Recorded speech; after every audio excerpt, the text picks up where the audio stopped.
ಭಕ್ತ್ಯಾ ಸ್ತುತ್ಯಾ ವಿರಕ್ತ್ಯಾ ಭಜದಮಲಜನೌನ್ನತ್ಯಭೂತ್ಯರ್ಪಕಾಯ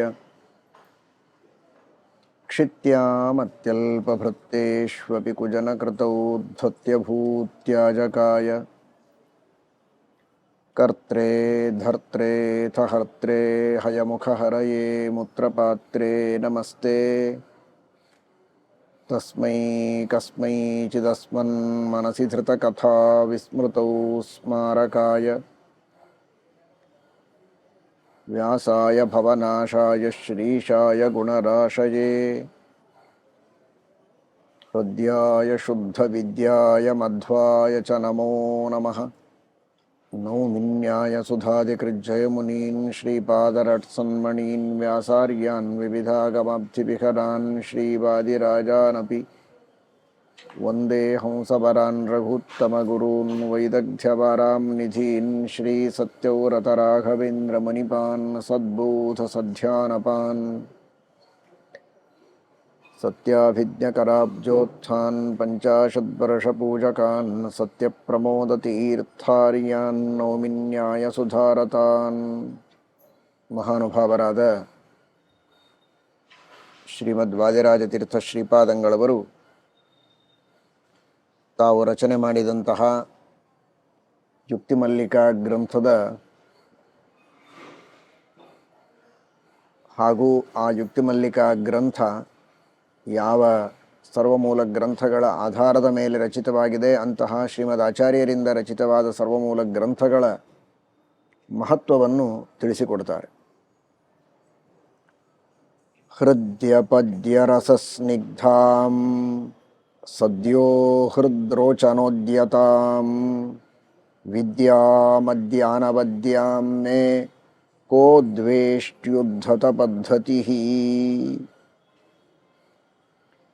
ಈ ಯುಕ್ತಿಮಲ್ಲಿಕಾ ಗ್ರಂಥವನ್ನು ರಚನೆ ಮಾಡಿದ ರಾಜರಿಗೆ ಎಷ್ಟು ಆ ಗ್ರಂಥದ ಬಗ್ಗೆ, ಗ್ರಂಥದ ಹಿನ್ನೆಲೆಯಲ್ಲಿರುವಂತಹ ತಮ್ಮ ಜ್ಞಾನದ ಬಗ್ಗೆ ವಿಶ್ವಾಸ ಇದೆ ಅಂದರೆ ಶ್ರೀಮದ್ ಆನಂದತೀರ್ಥ ಭಗವತ್ಪಾದಾಚಾರ್ಯರ ಶುದ್ಧವಾದಂತಹ ಶಾಸ್ತ್ರದ ಆಧಾರದ ಮೇಲೆ ರಚಿತವಾದ ಗ್ರಂಥ ಈ ಯುಕ್ತಿಮಲ್ಲಿಕಾ ಗ್ರಂಥ.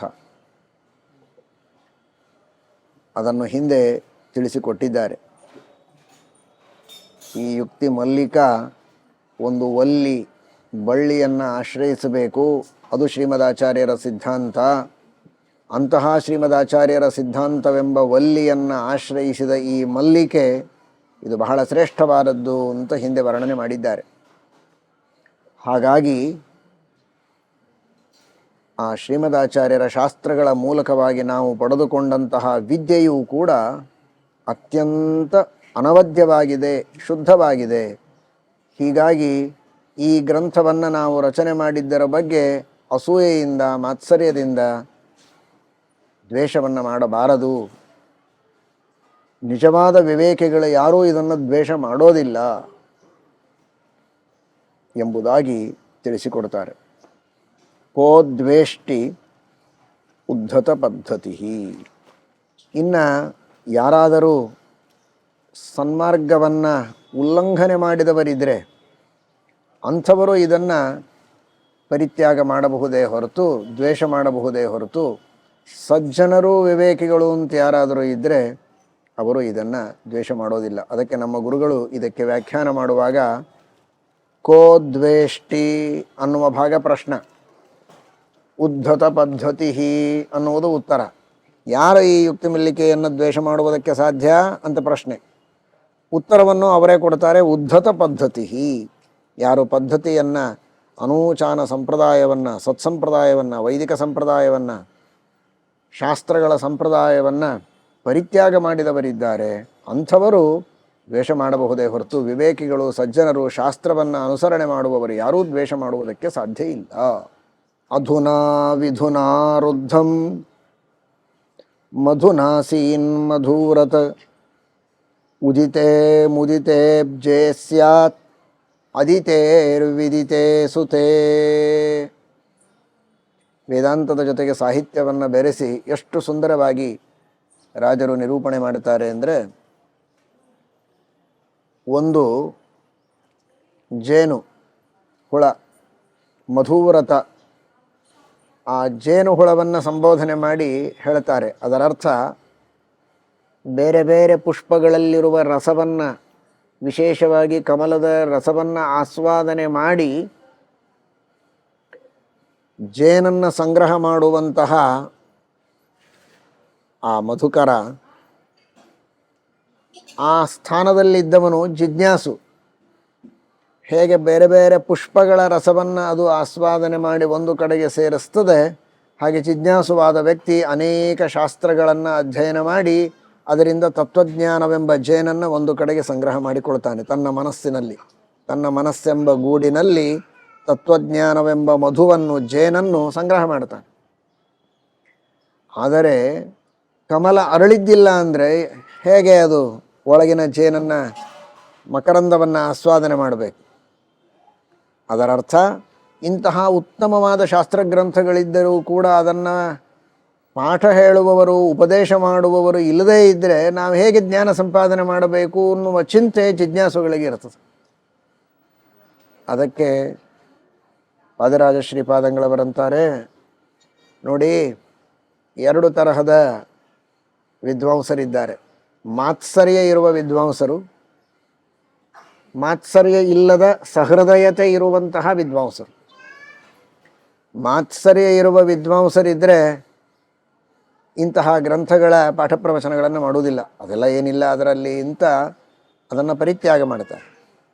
ಯಾರಿಗೆ ಮಾತ್ಸರ್ಯ ಇಲ್ಲ, ಸಹೃದಯತೆ ಇದೆ, ಗುಣ ಇದ್ದದ್ದನ್ನು ಗ್ರಹಣ ಮಾಡುವಂತಹ ಒಂದು ವಿಶೇಷವಾದ ಸಜ್ಜನಿಕೆ ಇದೆ, ಅಂತಹ ವಿದ್ವಾಂಸರು ಅವಶ್ಯವಾಗಿ ಇಂತಹ ಶ್ರೇಷ್ಠವಾದ ಗ್ರಂಥಗಳಲ್ಲಿರುವ ಗುಣಗಳನ್ನು ಕಂಡು ಅದನ್ನು ಪಾಠ ಪ್ರವಚನ ಮಾಡ್ತಾರೆ.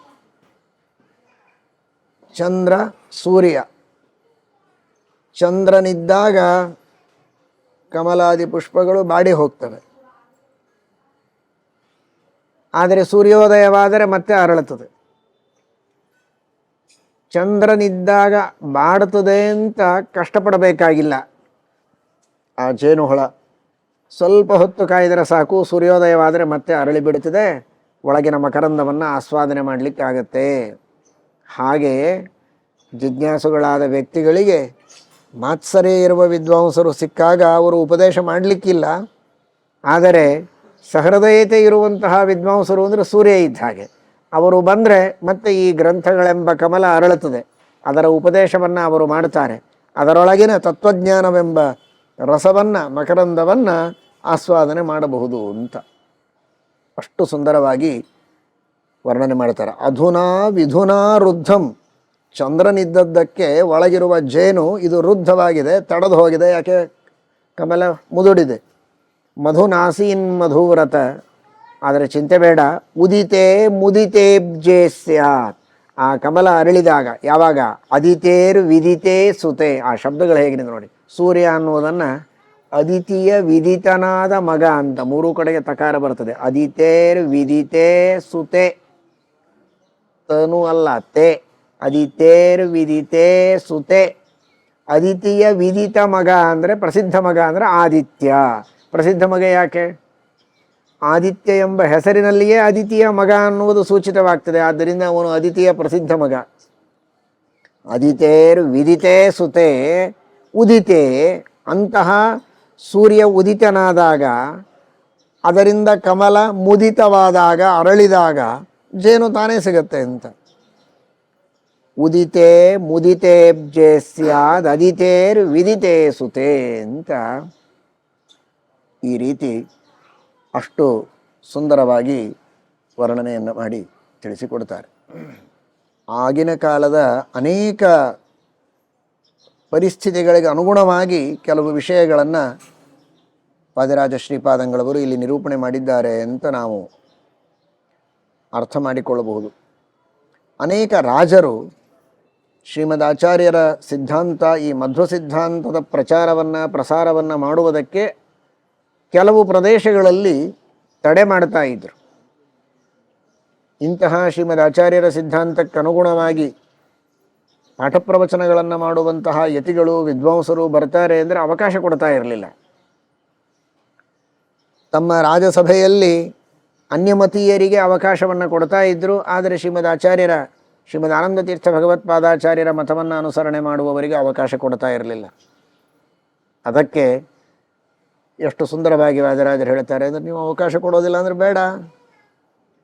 ತಪಸ್ವಿಗಳಿಗೆ ಅರಮನೆ ಬೇಕಾಗಿಲ್ಲ. ತಾರಣೇ ವೌಕಸಿ ಪಾರಣೇ ವಾ ತಾಪಸೋ ಭೂಪಸೋ ವಸತ್ ತಿಥೌತೆ ತಿಥಿರೇ ತದ್ವದ್ ವಿದ್ವಾನ್ ಕ್ವಾಗಣ್ಯ ಪುಣ್ಯದಃ. ಹುಲ್ಲಿನ ಮನೆ ಸಾಕು. ತಾರಣೇವ ಓಕಸಿ ಹುಲ್ಲಿನ ಮನೆ, ಪಾರಣೇವ ಎಲೆಗಳಿಂದ ಮಾಡಿದ ಮನೆ. ಗಿಡಗಳ ಎಲೆಗಳಿಂದಲೋ ಹುಲ್ಲುಗಳಿಂದಲೋ ಮಾಡಿದ ಮನೆಯಲ್ಲಿ ತಪಸ್ವಿಗಳಿದ್ದು ಅಲ್ಲಿ ದೇವರ ಧ್ಯಾನ ಮಾಡ್ತಾರೆ, ಪಾಠ ಪ್ರವಚನಗಳನ್ನು ಮಾಡ್ತಾರೆ. ಅವರಿಗೆ ಯಾಕೆ ಅರಮನೆ ಬೇಕು ಅಂದರೆ, ಭಾಗವತ ಧರ್ಮಗಳನ್ನು ಪರಿಪಾಲನೆ ಮಾಡುವುದ ಒಂದು ದೊಡ್ಡ ಪರಂಪರೆ ಇದೆ. ಆ ಪರಂಪರೆಗೆ ಸೇರಿದವರು ನಾವು. ನಮಗೆ ರಾಜರ ಅವಶ್ಯಕತೆ ಇಲ್ಲ, ಶ್ರೀಮಂತರ ಅವಶ್ಯಕತೆ ಇಲ್ಲ. ಚೀರಾಣಿ ಕಿಂಪಥಿ ನ ಸಂತಿ ದಿಶಂತಿ ಭಿಕ್ಷಾಂ ನೈವಾಂಘ್ರಿಪಃ ಪರಭೃತಸ್ತ್ವರಿತೋಪ್ಯಶುಷ್ಯನ್ ವೃದ್ಧಾ ಗುಹಾಃ ಕಿಮವಧೂತ ಸುಹೃನ್ನ ಕೃಷ್ಣಃ ತಸ್ಮಾತ್ ಭಜಂತಿ ಕವಯೋ ಧನ ದುರ್ಮದಾಂಧಾನ್. ಆ ವಿಷಯವನ್ನು ವಾದಿರಾಜ ಶ್ರೀಪಾದಂಗಳವರು ತಿಳಿಸ್ತಾರೆ ಇನ್ನೊಂದು ಮಾತಿನಲ್ಲಿ. ತಾರಣೇವೌಕಸಿ ಪಾರಣೇವ, ಹುಲ್ಲಿನ ಮನೆಯಲ್ಲಿಯೋ ಎಲೆಯ ಮನೆಯಲ್ಲಿಯೋ ನಾವಿರ್ತೇವೆ. ಆದರೆ ಯಾವುದೇ ಧನದಿಂದ ದುರ್ಮದವನ್ನು ಪಡೆದುಕೊಂಡಂತಹ ಏನು ಅಂಧರಿದ್ದಾರೆ, ಅರ್ಥಾತ್ ಆ ಮದಾಂಧರು, ಅಂಥವರನ್ನು ನಾವು ಆಶ್ರಯಿಸೋದಿಲ್ಲ. ಅಂಥವರ ಆಶ್ರಯ ನಮಗೆ ಬೇಕಿಲ್ಲ. ಅವರು ಪಾಠ ಪ್ರವಚನಗಳಿಗೆ ಅವಕಾಶ ಕೊಡದೇ ಇದ್ದರೆ ಬೇಡ. ನಾವು ಸಜ್ಜನರು ಬೇಕಾದಷ್ಟು ಜನ ಇದ್ದಾರೆ, ನಾವು ಆ ಸಜ್ಜನರ ಎದುರಿನಲ್ಲಿ ಏಕಾಂತದಲ್ಲಿ ಪಾಠ ಪ್ರವಚನಗಳನ್ನು ಮಾಡಿ ಸತ್ಸಿದ್ಧಾಂತದ ಪ್ರಚಾರವನ್ನು ಮಾಡ್ತೇವೆ ಅಂತ ಹೇಳೋದಲ್ಲದೆ ಇನ್ನೊಂದು ಮಾತನ್ನು ಎಚ್ಚರ ಕೊಡ್ತಾರೆ. ನಿಮಗೆ ನಾಳೆ ಮುಂದೆ ನಿಮ್ಮ ತಿಥಿ ಬರುತ್ತಲ್ಲ, ಮೃತರಾದ ಮೇಲೆ ನಿಮ್ಮ ತಿಥಿ ಬಂದರೆ, ಶ್ರಾದ್ದದ ತಿಥಿ, ಅದಕ್ಕೆ ಉತ್ತಮ ಬ್ರಾಹ್ಮಣರು ಸಿಗಬೇಕು, ಅತಿಥಿಗಳು ಸಿಗಬೇಕು. ಒಳ್ಳೆ ವೇದ ವಿದ್ವಾಂಸರನ್ನು, ಶಾಸ್ತ್ರಜ್ಞರನ್ನು ಕರೆದು ಚೆನ್ನಾಗಿ ಆತಿಥ್ಯವನ್ನು ಮಾಡಬೇಕು ಅಂದರೆ ಈ ಶ್ರೀಮದ್ ಆನಂದ ತೀರ್ಥ ಭಗವತ್ಪಾದಾಚಾರ್ಯರ ಶಾಸ್ತ್ರಗಳಿಗೆ ಅನುಗುಣವಾಗಿ ವೇದ, ಸೂತ್ರ, ಗೀತಾ ಇತ್ಯಾದಿಗಳನ್ನು ಅಧ್ಯಯನ ಮಾಡಿದಂತಹ ವಿದ್ವಾಂಸರು, ಇಂತಹ ವಿದ್ವಾಂಸರಿಗೆ ನೀವು ಅವಕಾಶ ಕೊಟ್ಟರೇನೆ ಒಳ್ಳೆ ಅತಿಥಿಗಳು ನಿಮಗೆ ನಿಮ್ಮ ತಿಥಿಯಲ್ಲಿ ಅತಿಥಿಗಳು ಸಿಕ್ಕಾರು, ಮಹಾಪುಣ್ಯಪ್ರದರಾದವರು.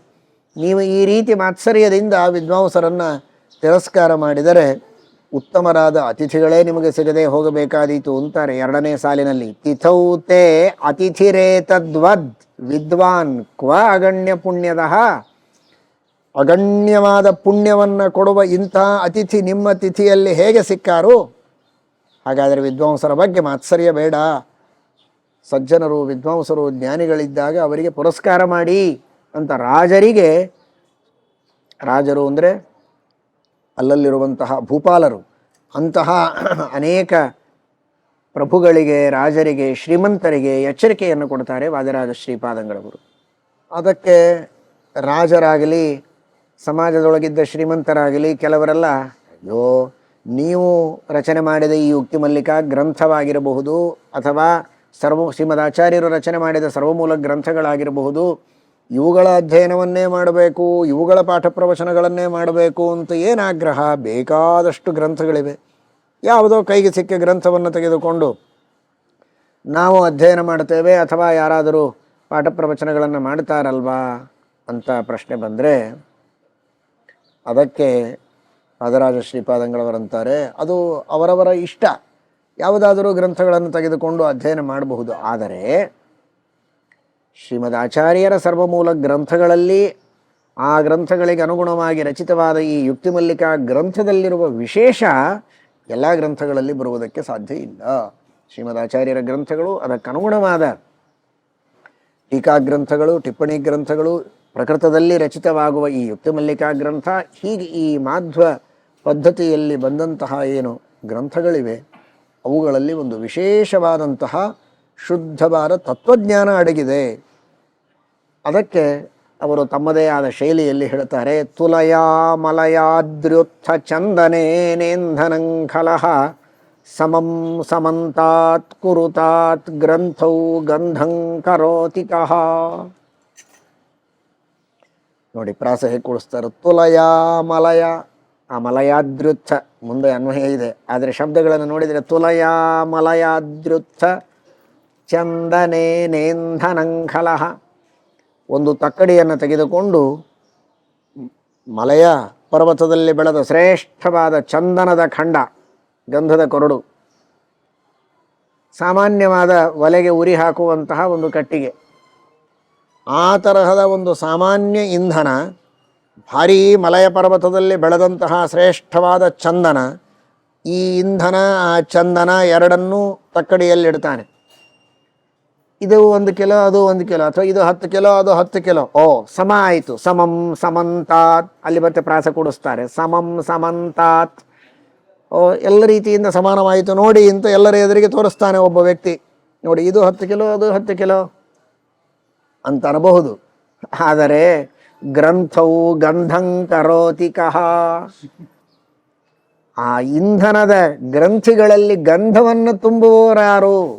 ತೂಕ ಸಮಾನ ಆಗ್ಬೋದು.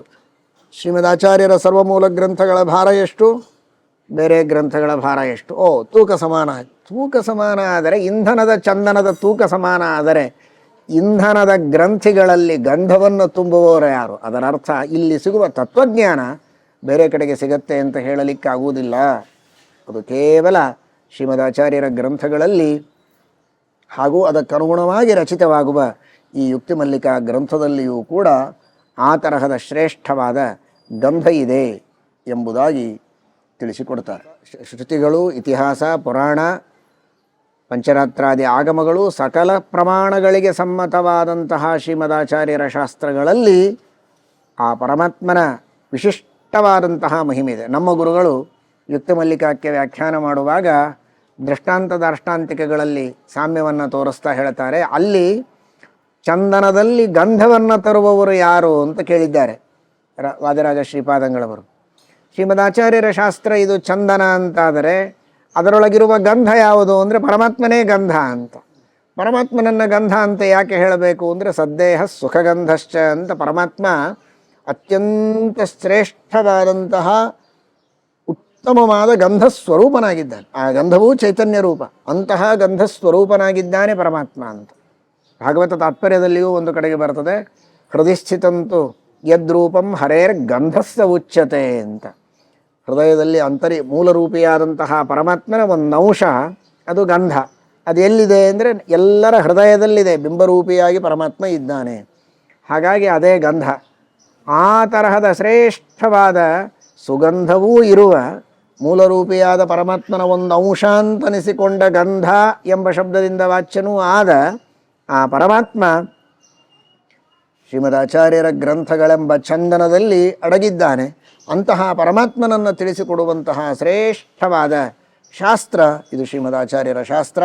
ಅದಕ್ಕನುಗುಣವಾಗಿ ಈ ಯುಕ್ತಿ ಮಲ್ಲಿಕಾ ಗ್ರಂಥ ರಚಿತವಾಗ್ತಾ ಇದೆ. ಇದನ್ನು ಸಜ್ಜನರು ಅವಶ್ಯವಾಗಿ ಸ್ವೀಕಾರ ಮಾಡಬೇಕು ಎಂಬುದಾಗಿ ಹೇಳ್ತಾರೆ.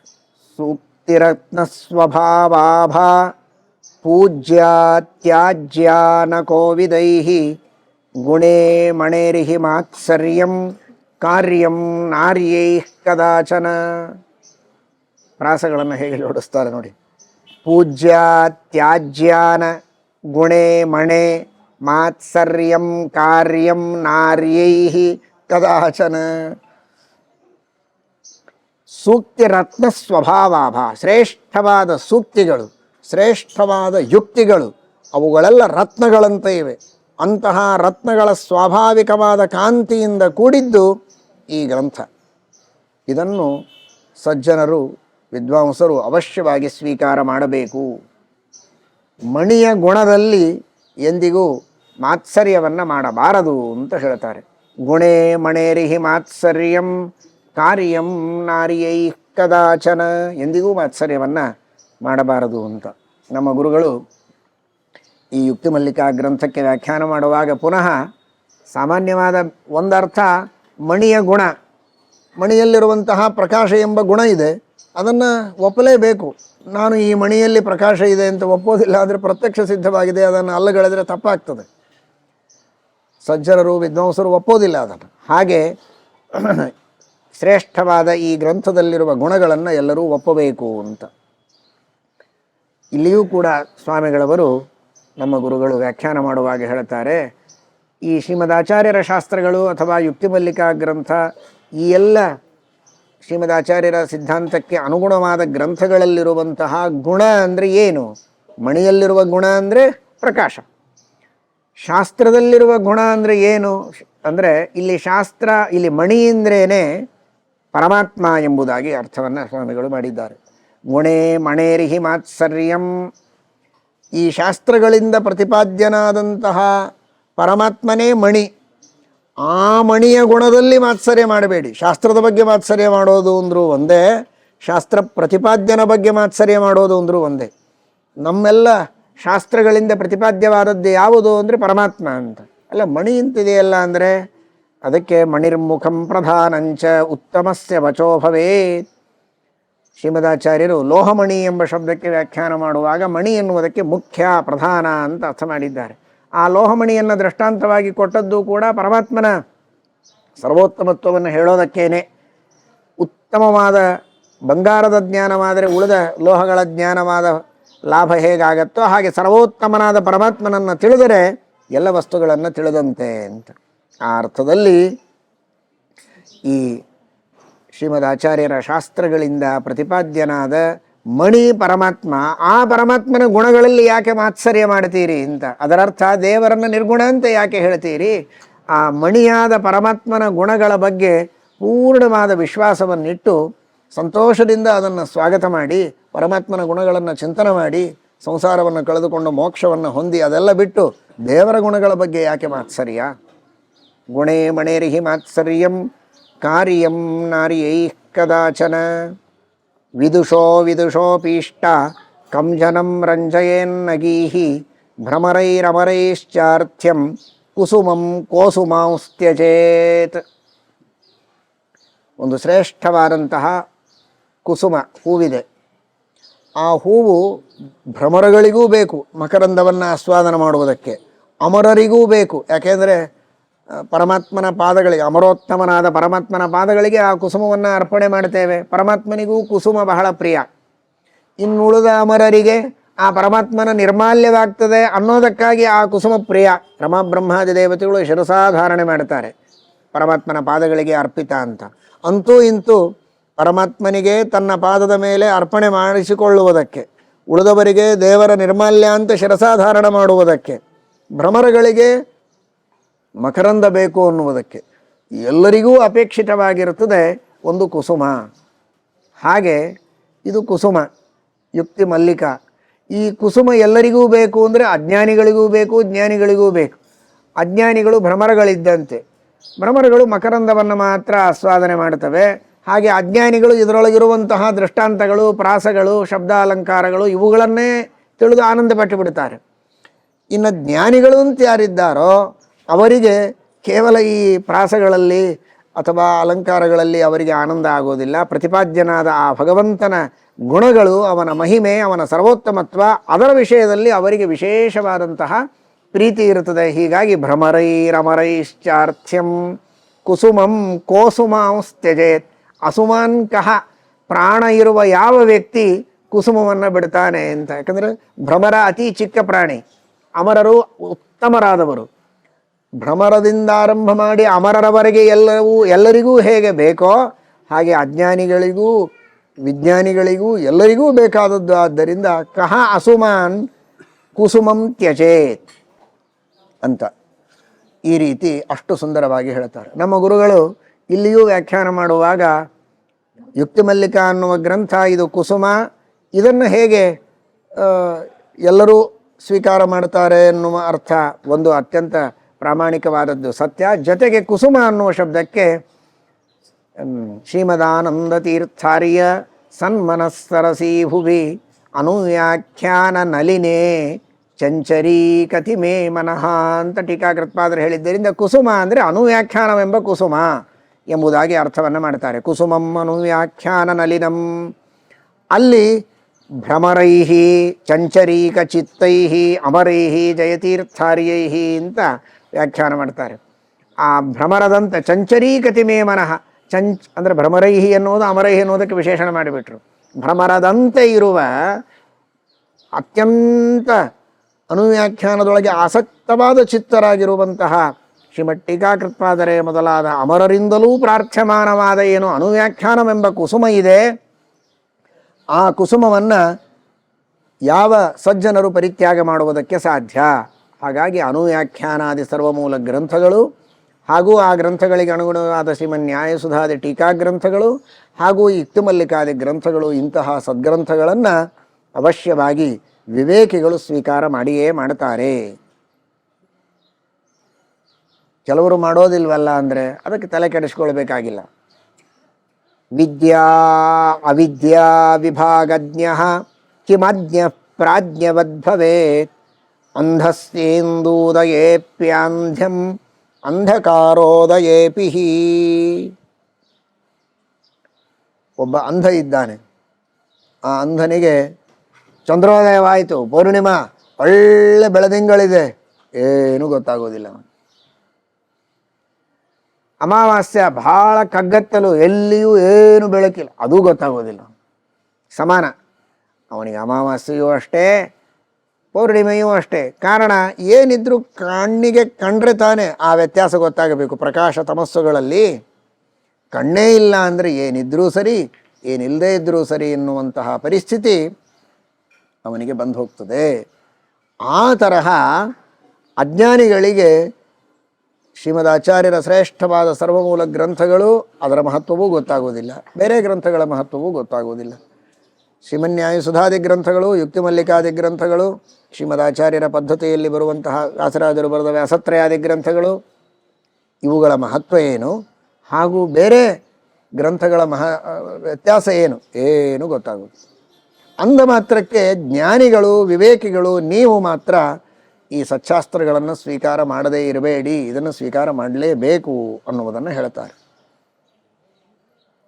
ಪ್ರಾಜ್ಞರು ಇದನ್ನು ಸ್ವೀಕಾರ ಮಾಡಿ, ಅಜ್ಞಾನಿಗಳು ಸ್ವೀಕಾರ ಮಾಡದೇ ಇದ್ದರೆ ತೊಂದರೆ ಇಲ್ಲ. ಈ ಒಂದು ಶ್ಲೋಕಕ್ಕೂ ಕೂಡ ನಮ್ಮ ಗುರುಗಳು ಇನ್ನೊಂದು ರೀತಿಯಾದ ಅರ್ಥವನ್ನು ಹೇಳ್ತಾರೆ.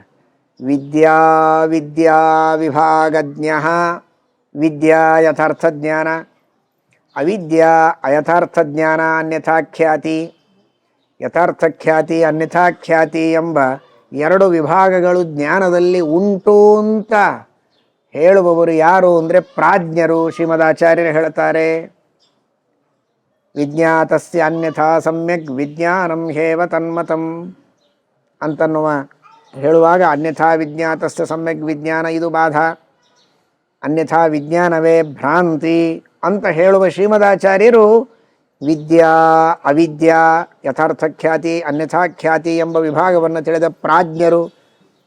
ಕೆಲವರು ಅನ್ಯಥಾಖ್ಯಾತಿಯೇ ಇಲ್ಲ ಅಂತ ಹೇಳುವವರಿದ್ದಾರೆ, ಅಖ್ಯಾತಿವಾದಿಗಳಿದ್ದಾರೆ. ಕೆಲವರು ಅಖ್ಯಾತಿವಾದಿಗಳು ಈ ವಿಭಾಗವೇ ಇಲ್ಲ ಅಂತ ಹೇಳಿದ ಮಾತ್ರಕ್ಕೆ ಪ್ರಾಜ್ಞರು ಶ್ರೀಮದಾಚಾರ್ಯರು ಹೇಳುವಂತಹ ಈ ವಿಭಾಗ ತಪ್ಪಾದೀತೆ, ಅದು ಸರಿಯಾದದ್ದೇ. ಇದರಿಂದ ಏನು ಬಂತು, ಏನು ದೊಡ್ಡ ವಿಷಯ? ಇದು ಭಾಳ ದೊಡ್ಡ ವಿಷಯ.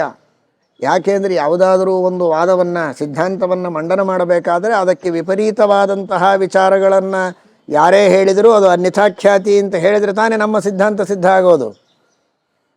ವಿಷ್ಣು ಸರ್ವೋತ್ತಮನಲ್ಲ, ಇದು ಅನ್ಯಥಾಖ್ಯಾತಿ. ಈ ಜ್ಞಾನ ವಿಷ್ಣುವಿನಿಗೆ ಗುಣಗಳಿಲ್ಲ, ಇದು ಅನ್ಯಥಾಖ್ಯಾತಿ ಅಂತ ಹೇಳೋದು ಬಹಳ ಅವಶ್ಯಕ. ಅನ್ಯಥಾಖ್ಯಾತಿಯೇ ಇಲ್ಲ ಅಂತ ಹೇಳಿದರೆ ಹೇಗೆ?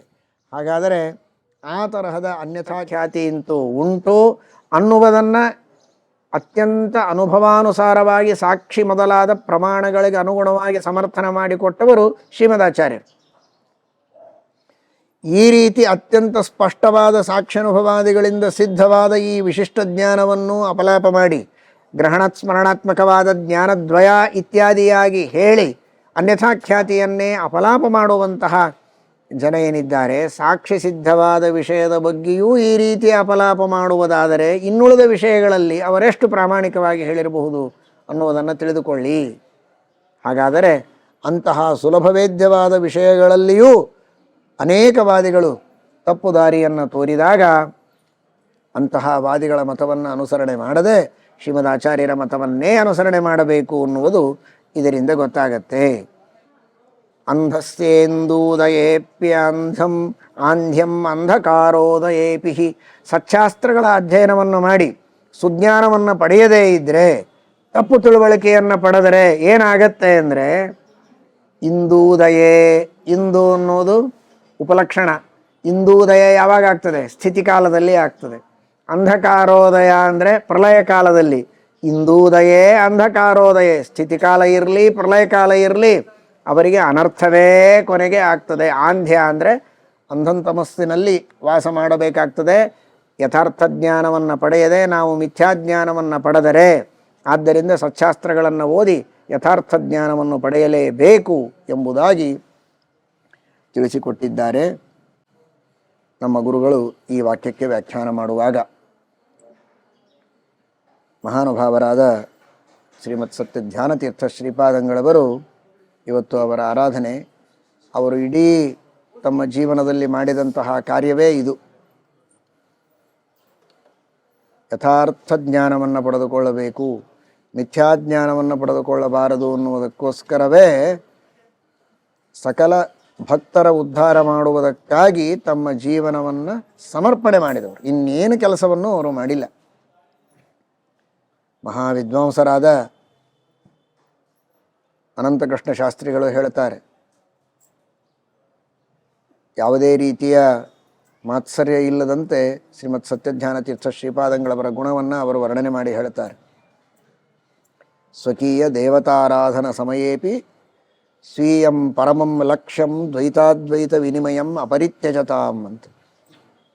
ತಾವು ರಾಮದೇವರ ಪೂಜೆ ಮಾಡುವ ಸಂದರ್ಭದಲ್ಲಿಯೂ ನಾವು ಹೋಗಿ ಸ್ವತಃ ಅನಂತಕೃಷ್ಣ ಶಾಸ್ತ್ರಿಗಳೇ ಬಂದು ಅನೇಕ ಶಾಸ್ತ್ರಾರ್ಥ ವಿಚಾರಗಳನ್ನು ಮಾಡಿದರೆ ಅವರ ಜೊತೆಗೆ ವಾಕ್ಯಾರ್ಥ ಮಾಡಿ ತಮ್ಮ ಸಿದ್ಧಾಂತದ ಮಂಡನೆಯನ್ನು ಮಾಡಿ ಮತ್ತೆ ಮುಂದೆ ಪೂಜೆಯನ್ನು ಮಾಡ್ತಾ ಇದ್ದರು. ಇಷ್ಟು ಅವರಿಗೆ ಸಿದ್ಧಾಂತದ ದೀಕ್ಷೆ ಇತ್ತು ಅಂತ ಮುಕ್ತ ಕಂಠದಿಂದ. ಆಗಿನ ಕಾಲದಲ್ಲಿ ಇವತ್ತಿನ ಹಾಗೆ ಈ ಮಾಧ್ಯಮಗಳೆಲ್ಲ ಇರಲಿಲ್ಲ, ವಾಟ್ಸಾಪು ಇತ್ಯಾದಿಗಳು ಪ್ರಚಾರ ಮಾಧ್ಯಮಗಳು. ಉಪನ್ಯಾಸದಲ್ಲಿ ಹೇಳಿಬಿಡ್ಬೋದು ಒಂದು 4 ಜನರಿಗೆ ಸಂತೋಷಪಡಿಸೋದಕ್ಕೆ ಅಲ್ಲ. ಅವತ್ತಿನ ಕಾಲದ ಮಾಧ್ಯಮ ಅಂದರೆ ಗ್ರಂಥವೇ. ತಾವು ಬರೆದ ಗ್ರಂಥದಲ್ಲಿ ಅದ್ವೈತ ತತ್ವಸುಧಾ ಎಂಬ ಗ್ರಂಥದ ಮುನ್ನುಡಿಯಲ್ಲಿ ಇದನ್ನು ಬರೆದು ಮುದ್ರಣ ಮಾಡಿದ್ದಾರೆ ಅಂದರೆ ಅಷ್ಟು ಸತ್ಯಧ್ಯಾನತೀರ್ಥ ಶ್ರೀಪಾದಂಗಳವರ ಬಗ್ಗೆ ಅವರಿಗೆ ಮನಸ್ಸಿನಲ್ಲಿ ಗೌರವ ಇತ್ತು ಅನ್ನೋದು ಸ್ಪಷ್ಟ ಆಗ್ತದೆ, ತೋರಿಕೆಗೆ ಅಲ್ಲ. ಅಂತಹ ಪಾಠ ಪ್ರವಚನಗಳಲ್ಲಿ ನಿರಂತರವಾಗಿ ಆಸಕ್ತರಾದಂತಹ ಮಹಾನುಭಾವರು. ಸಭಾಸಾರ ಸಂಗ್ರಹ ಅದರ ಉದಯವಾದದ್ದೇ ಸಾಮಾನ್ಯ ಲೌಕಿಕರಿಗೂ ಸಿದ್ಧಾಂತವನ್ನು ತಿಳಿಸಿಕೊಡಬೇಕು ಅನ್ನೋದಕ್ಕೋಸ್ಕರ. ಬಹಳ ವ್ಯುತ್ಪನ್ನರಾದವರಿಗೆ ತತ್ವಜ್ಞಾನವನ್ನು ಕೊಡುವುದಕ್ಕೋಸ್ಕರ ಪ್ರಾಚೀನ ಗ್ರಂಥಗಳು ಇವೆ. ಭೇದಪರಾಣ್ಯೇವ ಖಲು ಬ್ರಹ್ಮಸೂತ್ರಾಣಿ ಚ ಅಂತ ಆ ಗ್ರಂಥವನ್ನು ರಚನೆ ಮಾಡಿ ಅತ್ಯಂತ ಗಂಭೀರವಾದ ಶೈಲಿಯಲ್ಲಿ ಆ ದ್ವೈತ ಸಿದ್ಧಾಂತದ ಪ್ರತಿಷ್ಠಾಪನೆಯನ್ನು ಮಾಡಿದ್ದಾರೆ.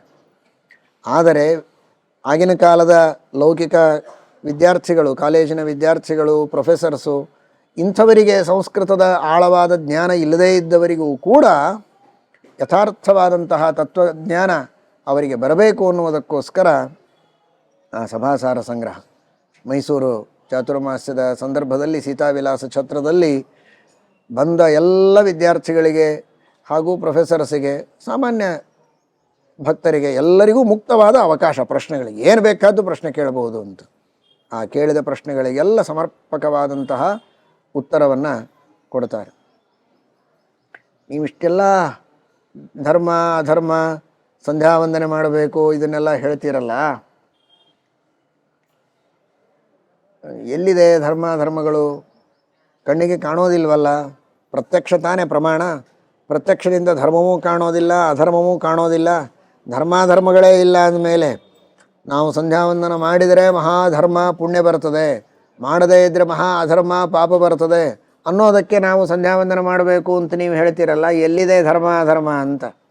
ಹೀಗೆಲ್ಲ ಪ್ರಶ್ನೆ ಮಾಡಬಾರ್ದು ಸ್ವಾಮಿಗಳ ಎದುರಿಗೆ ಅಂತ ಬೈದು ಕಳಿಸ್ತಿದ್ರಾ? ಇಲ್ಲ, ಅಷ್ಟು ಸಾಮಾನ್ಯ ಮೂಲಭೂತವಾದ ಪ್ರಶ್ನೆ ಇದು. ಸತ್ಯಧ್ಯಾನ ತೀರ್ಥರು ಸಭಾಸಾರ ಸಂಗ್ರಹದಲ್ಲಿ ಹೇಳುವಾಗ ಹಾಗೆ ಮೂಲಕ್ಕೆ ಕೈ ಹಾಕಿದ್ರಾ ನೀವು ಅಂತ ಕೇಳ್ತಾರೆ. ಸರಿ, ಸಮಾಧಾನದಿಂದ ಉತ್ತರ ಕೊಡ್ತಾರೆ ಆ ಮಕ್ಕಳಿಗೆ, ಆ ಪ್ರಶ್ನೆ ಮಾಡಿದ ವ್ಯಕ್ತಿಗಳಿಗೆ. ವಿದ್ವಾಂಸರು ಇದ್ದರು, ಅಂದರೆ ಲೌಕಿಕ ಶಾಸ್ತ್ರದಲ್ಲಿ ಅಭ್ಯಾಸ ಮಾಡಿದ ವಿದ್ವಾಂಸರು ಯಾರೇ ಇರಲಿ ಅವರಿಗೆ ಉತ್ತರ ಕೊಡ್ತಾರೆ. ನೀವು ಮಾಡ್ತಾ ಇರುವ ಪ್ರಶ್ನೆ ಹೊಸ ಪ್ರಶ್ನೆ ಅಲ್ಲ, ಇದು ಚಾರ್ವಾಕ ಮತ. ಪ್ರತ್ಯಕ್ಷ ಒಂದೇ ಪ್ರಮಾಣ, ಧರ್ಮಾಧರ್ಮಗಳೇ ಇಲ್ಲ ಅಂತ ಹೇಳುವ ಮತದ ಮೊದಲಿನಿಂದಲೂ ಇತ್ತು. ನೀವು ಅದನ್ನೇ ಪ್ರಶ್ನೆ ಕೇಳ್ತಾ ಇದ್ದೀರಿ. ಆ ಚಾರ್ವಾಕ ಮತದ ಮೇಲೆ ನನ್ನದೊಂದು ಪ್ರಶ್ನೆ ಇದೆ ಅಂತಾರೆ ಸತ್ಯಜ್ಞಾನ ತೀರ್ಥ ಶ್ರೀಪಾದಂಗಳು. ಶ್ರೀಮದ್ ಆಚಾರ್ಯರು ಗೀತಾಭಾಷ್ಯದಲ್ಲಿ ಹೇಳಿದ್ದು, ಆದರೆ ಅದನ್ನು ಅತೀ ಸುಲಭವಾದ ಭಾಷೆಯಲ್ಲಿ ಎಲ್ಲರಿಗೂ ತಿಳಿಯೋ ಹಾಗೆ ಕೇಳ್ತಾರೆ. ಏನು ನಿಮ್ಮ ಅಭಿಪ್ರಾಯ, ಇನ್ನೊಮ್ಮೆ ಹೇಳಿ ಅಂತ. ಧರ್ಮ ಇಲ್ಲ, ಧರ್ಮ ಇಲ್ಲ. ಯಾರಿಗೆ ಹೇಳ್ತಾ ಇದ್ದೀರಿ? ಈ ಸಭೆಗೆ ಹೇಳ್ತಾ ಇದ್ದೀವಿ ಎಲ್ಲರಿಗೂ. ಯಾಕೆ ಹೇಳ್ತಾ ಇದ್ದೀರಿ? ಅವರಿಗೆಲ್ಲ ಅರ್ಥ ಆಗಬೇಕು ಅಂತ. ನೀನು ಹೇಳೋ ಮಾತು ಅವರಿಗೆ ಅರ್ಥ ಆಗುತ್ತೆ ಅಂತ ನಿನಗೆ ಗೊತ್ತಾ? ವಿಶ್ವಾಸ ಇದ್ದೇ ಹೇಳ್ತೀಯಾ, ವಿಶ್ವಾಸ ಇಲ್ಲದೆ ಹೇಳ್ತೀಯ? ವಿಶ್ವಾಸ ಇದೆ, ಎಲ್ಲರಿಗೂ ಕನ್ನಡ ಬರುತ್ತೆ. ಕನ್ನಡದಲ್ಲಿ ತಾನೇ ಹೇಳ್ತಾ ಇದ್ದೀರಿ, ಮೈಸೂರು ಮಹಾನಗರದಲ್ಲಿ ಎಲ್ಲರಿಗೂ ಅರ್ಥವಾಗತ್ತೆ. ಅವರಿಗೆ ತಿಳುವಳಿಕೆ ಇದೆ ಅಂತ ನಿನ್ನ ಕಣ್ಣಿಗೆ ಕಾಣಿಸ್ತಾ? ನೀನು ಹೇಳಿದ ಮಾತು ಅವರಿಗೆ ಅರ್ಥ ಆಯಿತು ಅನ್ನೋದು ನಿನ್ನ ಕಣ್ಣಿಗೆ ಕಾಣಿಸ್ತಾ, ಕಿವಿಗೆ ಕೇಳಿಸ್ತಾ, ಮೂಗಿಗೆ ಗೊತ್ತಾ? ಯಾವ ಇಂದ್ರಿಯಕ್ಕೆ ಗೋಚರ ಆಯಿತು? ಯಾವ ಇಂದ್ರಿಯಕ್ಕೂ ಗೋಚರ ಆಗಿಲ್ಲ. ಹಾಗಾದರೆ ಹೇಗೆ ನಿನಗೆ ವಿಶ್ವಾಸ ಇದೆ ನಾನು ಹೇಳಿದ ಮಾತು ಅವರಿಗೆ ಅರ್ಥ ಆಯಿತು? ನಿನಗೆ ಹೇಗೆ ಗೊತ್ತಾಯಿತು? ಅದನ್ನು ಅನುಮಾನದಿಂದ, ಅನುಮಾನ ಪ್ರಮಾಣ ಅಲ್ಲ ಅಂತೀಯಲ್ಲ. ಮತ್ತೆ ಪ್ರತ್ಯಕ್ಷ ಒಂದೇ ಪ್ರಮಾಣ ಅಂತ ಹೇಳುವ ನೀನು ಅನುಮಾನವನ್ನು ಪ್ರಮಾಣವೇ ಅಲ್ಲ ಅಂದಮೇಲೆ ನೀನು ಹೇಳೋ ಮಾತು ಎದುರಿಗೆ ಕುಳಿತವನಿಗೆ ಅರ್ಥ ಆಯಿತು ಅಂತ ಇನ್ಯಾವ ಆಧಾರದಿಂದ ಹೇಳ್ತೀಯ? ಓ, ಅವರು ಗೋಣು ಹಾಕಿದರು, ಈ ತರಹ ಮುಖ ವಿಕಾಸ ಆಯಿತು, ಆ ಮುಖ ವಿಕಾಸ ಆದದ್ದಕ್ಕೆ ಶಿರಃಕಂಪನ ಮಾಡಿದ್ದಕ್ಕೆ ಅವನಿಗೆ ಅರ್ಥವಾಯಿತು, ಇದಕ್ಕೆ ಅನುಮಾನ ಅಂತಾರೆ, ಬೇರೆ ಏನಲ್ಲ. ನಾನು ಹೇಳಿದ ವಿಷಯವನ್ನು ಇವನು ತಿಳಿದಿದ್ದಾನೆ, ಯಾಕೆ ಮಾತು ಕೇಳಿದ 2ನೇ ಕ್ಷಣಕ್ಕೆ ಗೋಣು ಹಾಕಿದ್ದಾನೆ. ಇಲ್ಲದ್ರೆ ಗೋಣು ಹಾಕ್ತಿರಲಿಲ್ಲ, ಮುಖ ಅರಳುತ್ತಾ ಇರಲಿಲ್ಲ, ಅಥವಾ ಬಾಡುತ್ತಾ ಇರಲಿಲ್ಲ. ಏನೋ ಒಂದು ವಿಕಾರ. ಕೆಲವು ಸಂದರ್ಭಗಳಲ್ಲಿ ಕೆಲವರ ಮುಖ ಬಾಡುತ್ತದೆ, ಕೆಲವರ ಮುಖ ಆ ವಿಷಯಕ್ಕೆ ತಕ್ಕಂತೆ ಮುಖ ವಿಕಾಸಾದಿ, ವಿಕಾಸವೋ ಸಂಕೋಚವೋ ಯಾವುದೋ ಒಂದಾಗಿದೆ ಅಂದರೆ, ಓ ಹಾಗಾದ್ರೆ ನಾನು ಹೇಳಿದ ವಿಷಯ ಇವನ ಮನಸ್ಸಿಗೆ ಮುಟ್ಟಿದೆ ಅಂತಲೇ, ಇದೇ ಅನುಮಾನ. ಅಷ್ಟಕ್ಕೂ ಮೇಲಾಗಿ ಪ್ರತ್ಯಕ್ಷ ಒಂದೇ ಪ್ರಮಾಣ, ಇನ್ಯಾವ ಪ್ರಮಾಣಗಳೂ ಇಲ್ಲ ಅಂತ ಒಂದು ಶಬ್ದವನ್ನೇ ನೀನು ಪ್ರಯೋಗ ಮಾಡ್ತಾ ಇದ್ದೀಯಲ್ಲ. ಈ ಶಬ್ದ ಪ್ರಮಾಣ ಹೌದೋ ಅಲ್ವೋ? ಈ ಶಬ್ದವೇ ಪ್ರಮಾಣ ಅಲ್ಲ ಅಂದರೆ ಪ್ರತ್ಯಕ್ಷ ಒಂದೇ ಪ್ರಮಾಣ ಅನ್ನೋ ವಿಷಯವೇ ಸುಳ್ಳಾಯಿತು. ಈ ಶಬ್ದ ಪ್ರಮಾಣ ಅಲ್ಲ ಅಂತಾದರೆ ಹಾಗಾದರೆ ಎಲ್ಲವೂ ಪ್ರಮಾಣ ಆದ ಹಾಗೆ. ಈ ಶಬ್ದ ಪ್ರಮಾಣ ಆದರೆ ಪ್ರತ್ಯಕ್ಷ ಒಂದೇ ಪ್ರಮಾಣ ಅಲ್ಲ ಶಬ್ದವನ್ನು ಪ್ರಮಾಣ ಅಂತ ಒಪ್ಪಿದ್ದೀರಿ ಅಂತಾಯಿತು. ಈ ಶಬ್ದ ಪ್ರಮಾಣ ಅಲ್ಲ ಅಂದರೆ ನೀನೇನು ಹೇಳಬೇಕು ಅಂತ ಹೊರಟಿದ್ದೀಯಾ ಆ ವಿಷಯ ಸುಳ್ಳು ಅಂತಾಯಿತು. ಹಾಗಾಗಿ ಪ್ರತ್ಯಕ್ಷ ಒಂದೇ ಪ್ರಮಾಣ ಅನ್ನುವ ಆ ವಾದವೇ ತಪ್ಪಿದೆ. ಅದನ್ನು ನೀವು ಆಧಾರವಾಗಿ ಇಟ್ಟುಕೊಂಡು ಧರ್ಮ ಇಲ್ಲ ಅಧರ್ಮ ಇಲ್ಲ ಅಂತ ಹೇಳುವುದು ಸರಿಯಲ್ಲ. ಅದಕ್ಕೆ ಅವರಂತಾರೆ ಪ್ರತ್ಯಕ್ಷ ಒಂದೇ ಪ್ರಮಾಣ, ಶಬ್ದ ಇದು ಪ್ರಮಾಣ ಅಲ್ಲ ಅಂತೇನು ಹೇಳ್ತೀವಲ್ಲ, ಇದೊಂದು ಶಬ್ದ ಪ್ರಮಾಣ, ಇನ್ನು ಉಳಿದ ಯಾವ ಶಬ್ದಗಳು ಪ್ರಮಾಣ ಅಂತ ನಾನು ಒಪ್ಪೋದಿಲ್ಲ ಅಂತ ಸತ್ಯಜ್ಞಾನ ತೀರ್ಥರು ಕೇಳ್ತಾರೆ. ಇದೊಂದು ಶಬ್ದ ಯಾಕೆ ಪ್ರಮಾಣ? ಅಲ್ಲ, ಇದಕ್ಕೇನು ಬಾಧಕ ಇಲ್ಲ, ಆದ್ದರಿಂದ ಇದೊಂದು ಪ್ರಮಾಣ, ಇನ್ನುಳಿದದ್ದೆಲ್ಲ ಅಪ್ರಮಾಣ ಅಂತ. ಉಳಿದದ್ದಕ್ಕೂ ಬಾಧಕ ಇಲ್ಲ, ಆ ವಿಷಯ ಬೇರೆ. ಆದರೆ ಸತ್ಯಜ್ಞಾನ ತೀರ್ಥರಂತಾರೆ, ಹಾಗಾದರೆ ಯಾವುದು ಪ್ರಮಾಣ ಯಾವುದು ಅಪ್ರಮಾಣ ಅಂತನ್ನುವುದಕ್ಕೆ ಏನು ಮಾನದಂಡ ಆಯಿತು? ನಿನ್ನ ಇಚ್ಛೆ ಮಾನದಂಡ ಅಲ್ಲ, ನಿನ್ನ ಇಚ್ಛೆ ಮಾನದಂಡ ಅಲ್ಲ. ಇನ್ನೊಂದು ಹೇಳ್ತಾನೆ ಅನುಮಾನ ಒಂದೇ ಪ್ರಮಾಣ, ಬೇರೆ ಯಾವುದಲ್ಲ ಅಂತಾನೆ. ಹಾಗಾದರೆ ನಿನ್ನ ಪ್ರತಿಜ್ಞೆಗೆ ಒಂದು ನಿಯಾಮಕ ಬೇಕು, ಹೇತು ಬೇಕು. ಏನದು? ಯಾವುದಕ್ಕೆ ಬಾಧ ಇದೆ ಅದು ಅಪ್ರಮಾಣ, ಯಾವುದಕ್ಕೆ ಬಾಧ ಇಲ್ಲ ಅದು ಪ್ರಮಾಣ ಅಂತ ತಾನೇ ನಿನ್ನ ಮಾತಿನ ಅಭಿಪ್ರಾಯ. ಹೌದಾ? ಹಾಗಾದರೆ ಇದೊಂದೇ ಶಬ್ದ ಯಾಕೆ ಪ್ರಮಾಣ? ಆಮೇಲೆ ವೇದದಲ್ಲಿ ಹೇಳಿದ ಧರ್ಮಾಧರ್ಮಗಳ ವಿಷಯದಲ್ಲಿ ಏನು ಬಾಧಕ ತೋರಿಸ್ತಾ ಇದ್ದೀಯಾ? ಧರ್ಮಾಧರ್ಮಗಳು ಇಲ್ಲ ಅಂದ್ರೇ 1000 ಬಾಧಕಗಳಿವೆ. ಇಡೀ ಜಗತ್ತೇ ನಾಶವಾಗಿ ಹೋಗ್ತದೆ ಧರ್ಮಾಧರ್ಮಗಳಿಲ್ಲ ಅಂದರೆ, ಪರಸ್ಪರ ಅಪಕಾರಾದಿಗಳಿಂದ. ಧರ್ಮಾಧರ್ಮಗಳನ್ನು ಅಂಗೀಕಾರ ಮಾಡುವ ವಿಷಯದಲ್ಲಿ ಯಾವುದೇ ಬಾಧಕ ಇಲ್ಲ. ಹಾಗಾದರೆ ವೇದಗಳನ್ನು ಅಪ್ರಮಾಣ ಅನ್ನುವುದಕ್ಕೆ ಕಾರಣ ಇಲ್ಲ. ಯಾಕೆ ವೇದಗಳನ್ನು ಅಪ್ರಮಾಣ ಅಂತ? ಯಾವ ಶಬ್ದಗಳು ಪ್ರಮಾಣ ಅಲ್ಲ ಅಂದರೂ ವ್ಯಾಹತಿ. ಅದೊಂದು ಶಬ್ದ ಪ್ರಮಾಣ ಅಂತ ಹೇಳುವುದಾದರೂ ಕೂಡ ಅದೇ ನ್ಯಾಯದಿಂದ ವೇದಗಳನ್ನು ನೀನು ಪ್ರಮಾಣ ಅಂತ ಅಂಗೀಕಾರ ಮಾಡಲೇಬೇಕು ಎಂಬುದಾಗಿ ಶ್ರೀಮತ್ ಸತ್ಯಜ್ಞಾನ ತೀರ್ಥ ಶ್ರೀಪಾದಂಗಳವರು ಸಮರ್ಥನೆ ಮಾಡಿಕೊಡ್ತಾರೆ. ಹೀಗೆ ಒಂದಲ್ಲ ಎರಡಲ್ಲ ಅನೇಕ ವಿಷಯಗಳನ್ನು ವಿಷ್ಣು ಸರ್ವೋತ್ತಮತ್ವ, ಜಗತ್ ಸತ್ಯತ್ವ, ಪಂಚಭೇದ, ತಾರತಮ್ಯ ಎಲ್ಲವೂ ಭಗವದ್ಗೀತೆಯ ವಚನಗಳಿಂದಲೇ ಸಿದ್ಧವಾಗ್ತದೆ ಎನ್ನುವುದನ್ನು ಅನೇಕ ಪ್ರಮಾಣಗಳನ್ನು ಉದಾಹರಣೆ ಮಾಡಿ ತೋರಿಸ್ತಾರೆ. ಜ್ಞಾನದಿಂದಲೇ ಮೋಕ್ಷ ಅಲ್ಲ, ಪ್ರಸಾದದಿಂದ ಮೋಕ್ಷ ಅಂತ. ಇದು ಶ್ರೀಮದಾಚಾರ್ಯರು ಹೇಳೋ ವಿಷಯ. ತಮೇವಂ ವಿದ್ವಾನ್ ಅಮೃತ ಇಹ ಭವತಿ ನಾಣ್ಯಃ ಪಂಥಾಯನ. ಎಷ್ಟು ಸ್ಪಷ್ಟವಾಗಿ ಜ್ಞಾನದಿಂದಲೇ ಮೋಕ್ಷ ಅಂತ ವೇದ ಹೇಳುತ್ತದೆ. ನಿಮ್ಮ ಶ್ರೀಮದಾಚಾರ್ಯರು ಸುಮ್ಮನೆ ಅಲ್ಲಿ ಪ್ರಸಾದವನ್ನು ಒಳಗೆ ಹಾಕ್ತಾರೆ. ಶ್ರೀಮದಾಚಾರ್ಯ ಯಾಕೆ ಹಾಕ್ತಾರಪ್ಪ? ವೇದ ಪ್ರತಿಪಾದ್ಯನಾದ ಶ್ರೀಕೃಷ್ಣ ಭಗವದ್ಗೀತೆಯಲ್ಲಿ ಸ್ವತಃ ಪರಮಾತ್ಮನೇ ಹೇಳಿದ್ದಾನೆ, ತತ್ ಪ್ರಸಾದಾತ್ ಪರಾಂ ಶಾಂತಿಂ ಸ್ಥಾನಂ ಪ್ರಾಪ್ಸ್ಯಸಿ ಶಾಶ್ವತಂ. ಶ್ರೀಕೃಷ್ಣ ಪರಮಾತ್ಮ ಸರ್ವಧರ್ಮಾನ್ ಪರಿತ್ಯಜ್ಯ ಮಾಮೇಕಂ ಶರಣಂ ವ್ರಜ ಅಹಂ ತ್ವಾ ಸರ್ವಪಾಪೇಭ್ಯ ಮೋಕ್ಷಯಿಷ್ಯಾಮಿ ಮಾ ಶುಚಃ. ಜ್ಞಾನನೇ ನಿನ್ನನ್ನು ಎಲ್ಲ ಪಾಪಗಳಿಂದ ಮುಕ್ತನನ್ನಾಗಿ ಮಾಡ್ತದೆ ಅಂತ ಹೇಳಬಹುದಾಗಿತ್ತಲ್ಲ. ಅಹಂ, ನಾನು ನಿನ್ನನ್ನು ಎಲ್ಲ ಜ್ಞಾನದಲ್ಲಿ ವಿಷಯನಾದ ಪ್ರಸನ್ನನಾದ ನಾನು ನಿನ್ನ ಪಾಪಗಳನ್ನು ಪರಿಹಾರ ಮಾಡ್ತೇನೆ. ಅದು ಒಂದು ಮೋಕ್ಷನೇ, ಕರ್ಮಕ್ಷಯ. ಆ ಕರ್ಮಕ್ಷಯ ರೂಪ ಮೋಕ್ಷ ನನ್ನಿಂದ ಆಗ್ತದೆ ಅಂತ ಪರಮಾತ್ಮ ಹೇಳ್ತಾನೆ. ಜ್ಞಾನದಿಂದ ಅಲ್ಲ, ಕೇವಲ ಆ ಶಾಶ್ವತವಾದ ಸ್ಥಾನವನ್ನು ಹೊಂದಬೇಕು ಅಂದರೆ ನನ್ನ ಪ್ರಸಾದದಿಂದ ಹೊಂದಬೇಕು ಅಂತ ಪರಮಾತ್ಮ ಸ್ಪಷ್ಟವಾಗಿ ಹೇಳ್ತಾನೆ. ಹೀಗೆ ಇದು ಒಂದಲ್ಲ, ಇನ್ನು ಅನೇಕ ಪ್ರಮಾಣಗಳನ್ನು ಕೊಟ್ಟು ಪ್ರಸಾದವೇ ಮೋಕ್ಷ ಸಾಧನ ಅನ್ನುವ ಶ್ರೀಮದಾಚಾರ್ಯರ ಸಿದ್ಧಾಂತ, ಅದನ್ನು ಭಗವದ್ಗೀತೆಯಲ್ಲಿ ಆರೂಢ ಮಾಡಿ ತೋರಿಸ್ತಾರೆ ಶ್ರೀಮತ್ ಸತ್ಯಧ್ಯಾನ ತೀರ್ಥ ಶ್ರೀಪಾದಂಗಳು.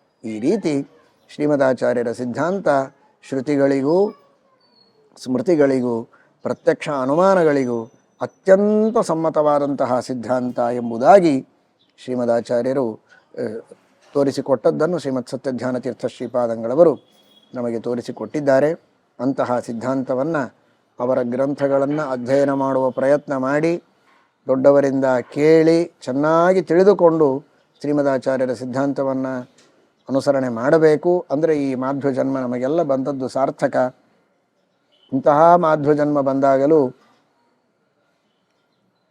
ಅಷ್ಟು ತಿಳಿಯಾಗಿ ಸುಲಿದ ಬಾಳೆಹಣ್ಣಿನಂತೆ ನಮಗೆಲ್ಲ ತತ್ವಗಳನ್ನು ಶ್ರೀಮತ್ ಸತ್ಯಧ್ಯಾನ ತೀರ್ಥ ಶ್ರೀಪಾದಂಗಳವರು ತಿಳಿಸಿಕೊಟ್ಟಾಗಲೂ ನಾವು ಅರ್ಥ ಮಾಡಿಕೊಳ್ಳದೇ ಇದ್ದರೆ ಅದು ನಮ್ಮ ದೊಡ್ಡ ದೌರ್ಭಾಗ್ಯ, ಜನ್ಮ ವ್ಯರ್ಥವಾಗ್ತದೆ. ಹಾಗೆ ಮಾಡದಂತೆ ಅವರ ಗ್ರಂಥಗಳ ಅಧ್ಯಯನವನ್ನು ಮಾಡಿ ತತ್ವಜ್ಞಾನವನ್ನು ಪಡೆದುಕೊಂಡು ಅವರ ಪ್ರೀತಿಗೂ ಅವರಲ್ಲಿ ಅಂತರ್ಯಾಮಿಯಾದ ಟೀಕಾಕೃತ್ಪಾದಾದಿ ಗುರುಗಳಲ್ಲಿ ಅಂತರ್ಯಾಮಿಗಳಾದ ಶ್ರೀಮದ್ ಆನಂದ ತೀರ್ಥ ಭಗವತ್ಪಾದಾಚಾರ್ಯರಲ್ಲಿ ಅಂತರ್ಯಾಮಿಯಾದ ಮೂಲರಾಮ ದಿಗ್ವಿಜಯರಾಮ ವೇದವ್ಯಾಸದೇವರ ಅನುಗ್ರಹಕ್ಕೆ ಎಲ್ಲರೂ ಪಾತ್ರರಾಗಬೇಕು. ಹರಯೇ ನಮಃ. ಶ್ರೀಕೃಷ್ಣಾರ್ಪಣಮಸ್ತು.